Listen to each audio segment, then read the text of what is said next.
Most popular TVS Apache RTR 162V। और इस unit को आप अच्छे से पहचानते होंगे। ये यूनिट आप अच्छे से देख लें। यह जो यूनिट है जिससे इसका पाला पड़ा है ना, अच्छे अच्छे मैकेनिक ने इसके वजह से काफी परेशानियों का सामना किया है। और खास तौर पे सुजुकी एक्सेस के अंदर लाउड आरपीएम का होना, कस्टमर भी परेशान, मैकेनिक भी परेशान की गाड़ी जो हमारी 20 किलोमीटर पर आवर की स्पीड से चलती है उससे नीचे आती ही नहीं। तो इस चीज को आप समझ लें, काफी इंपॉर्टेंट चीज है। मैग्नेटिक सिस्टम लगा हुआ है, जैसे इग्निशन सिस्टम को ऑन करिएगा ना तो ये ऑटोमेटिकली हीट जनरेट करता है। इसके बारे में डिटेल में समझेंगे कि ये है क्या चीज, कंपनी इसे कहती क्या है। और जब भी आपकी गाड़ी में आरपीएम लाउड हो, गाड़ी ऑटोमेटिकली पूरा स्पीड पकड़ ले, या फिर बिना थ्रोटल खींचे गाड़ी का आरपीएम लाउड हो, या गाड़ी हमारी रेस हो ना ऑटोमेटिकली बंद हो जाए, सारा काम जो इसी का होता है। पहले मैं इसको डीसी वोल्टेज से कनेक्ट करके थोड़ा सा इसकी वर्किंग दिखा देता हूँ। अभी मैंने कनेक्शन ले लिया, इग्निशन को ऑन कर दीजिए।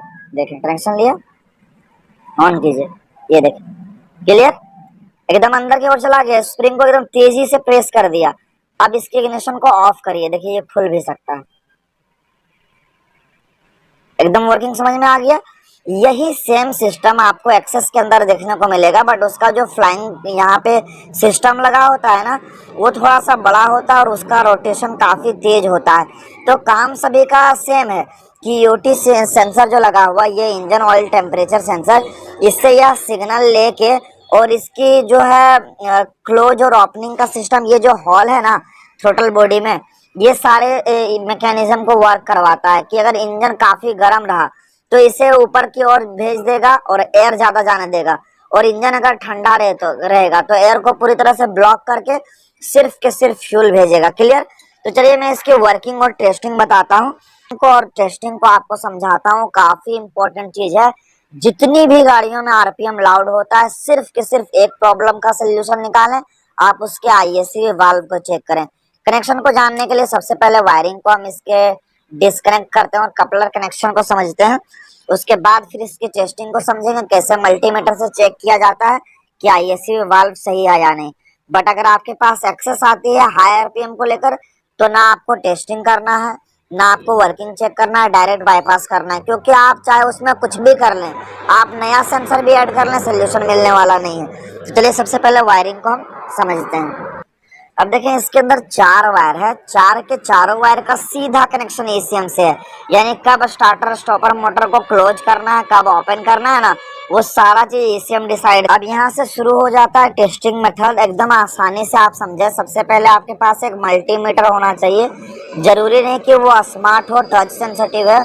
नॉर्मल 1 से 150 रुपए का मल्टीमीटर लेंगे, डीसी वोल्टेज पे सेट करेंगे। क्लियर। डीसी वोल्टेज पे सेट करने के बाद आपको कनेक्शन जो चेक करना है, सबसे पहले ये जो हमारा आइडल स्टार्ट स्टॉप सिस्टम है, इसे चेक करना है कि इसके अंदर कंप्लीट इनपुट वर्किंग के लिए 12 वोल्ट आ रहा है कि नहीं। यहाँ पे कंप्लीट या एक एक्चुएटर है, सेंसर नहीं है जो इसको कंप्लीट 5 वोल्ट मिलेगा। यहाँ पे रेफरेंस नहीं, डायरेक्ट डीसी सप्लाई आ रहा है, वो भी कितना 12 वोल्ट का। तो इसके लिए क्या करना, सबसे पहले चाबी स्विच को ऑन कर देंगे और यहाँ पे जो बैगनी प्लस रेड कलर का वायर है उसमें आपको चेक करना है।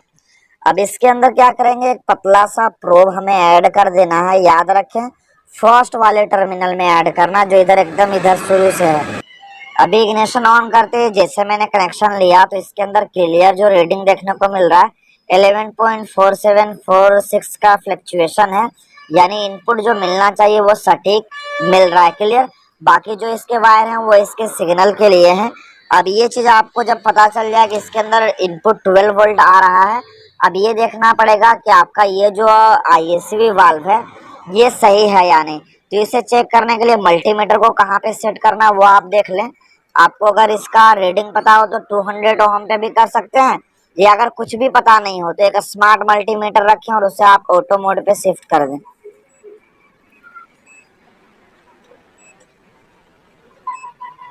ये देखें मैंने ऑटो मोड पे इसको फिक्स कर दिया। अब इसके पिन को डायरेक्ट कनेक्ट कर गए, जो कंपनी रिकमेंडेड रीडिंग है वो यहाँ पे आपको देखने को मिल जाएगा। अब देखिए रीडिंग तो आपको पता होना चाहिए, इसके अंदर जो रीडिंग होना चाहिए वो टेम्परेचर के हिसाब से मापा जाता है।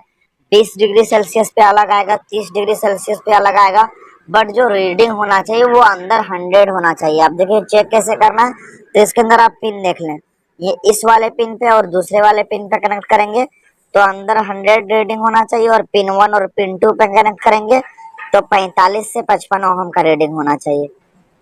ये देखें 85, 87 इस तरह से फ्लक्चुएशन है। रीडिंग आप देख लें एकदम क्लियर। थोड़ा सा मल्टीमीटर को और आगे बढ़ाइए इधर इस साइड, ये रीडिंग आप देख लें। टेस्टिंग आप जरूर सेंसर्स को करें ताकि क्लियरली पता चल सके प्रॉब्लम क्या है। आईएससी वाल्व का जब भी प्रॉब्लम हो तो आप जरूर जो मैं टेस्टिंग मेथड बता रहा हूँ वो आप चेक करके सोल्यूशन तक पहुँच सकते हैं। अभी हाथ हिल रहा है इसलिए फ्लक्चुएशन आ रहा है, बाकी में मल्टीपल टाइप के मेरे पास पीडीएफ है और ऑफिशियल पीडीएफ कभी गलत नहीं हो सकता, समझ रहे हैं। तो आप इस तरह से टेस्टिंग मेथड का उपयोग कर सकते हैं। जिस तरह से मैंने इनपुट बताया, जिस तरह से आउटपुट बताया, वो क्लियर आप उपयोग में लाएं।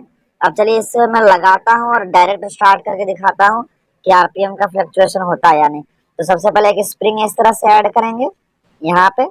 स्प्रिंग ऐड करने के बाद इस स्प्रिंग को यहाँ पे लगाएंगे और इसके अंदर यहाँ पे थ्रेड होता है, इसके अंदर इसको टाइट कर देंगे। हल्के हाथ से टाइट करना, ज्यादा टाइट करेंगे तो प्लास्टिक का है थ्रेड खराब हो जाएगा। इसे मैंने टाइट कर दिया। अब इसको मैं यहाँ पे फिक्स कर देता हूँ। अब इसको ऑन करके आपको इसकी वर्किंग दिखाता हूँ। ऑन कीजिए भैया एक बार, देख रहे हैं, ऑफ कीजिए, ये देखिए इस तरह से इसकी वर्किंग होती है। अप डाउन अंदर बाहर फ्लक्चुएशन के हिसाब से ऊपर नीचे होता रहता है। चलिए मैं इसे फिटिंग करता हूँ और आरपीएम दिखाता हूँ आपको। ईएसवी वाल्व लगाने के बाद इस तरह से एक लॉक नट टाइट करना होता है और ये स्टार एलकी की मदद से टाइट किया जाता है। इसके लिए स्पेशल टूल होना एकदम जरूरी है। कुछ इस प्रकार से काफी सारे एलकीज हैं मेरे पास। अब चलिए इसे फिक्स करता हूँ। इसे अच्छे से आपको फिक्स करना एकदम जरूरी है, वरना इतना इसके अंदर वैक्यूम क्रिएट होगा कि इससे फटाक से बाहर फेंक देता है। तो चलिए मैं इसे टाइट कर लेता हूँ विपरीत दिशा से।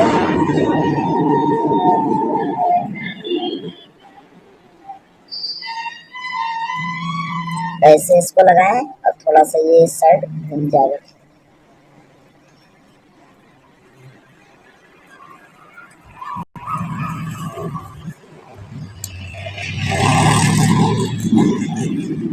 ये बैठेगा इसके ऊपर।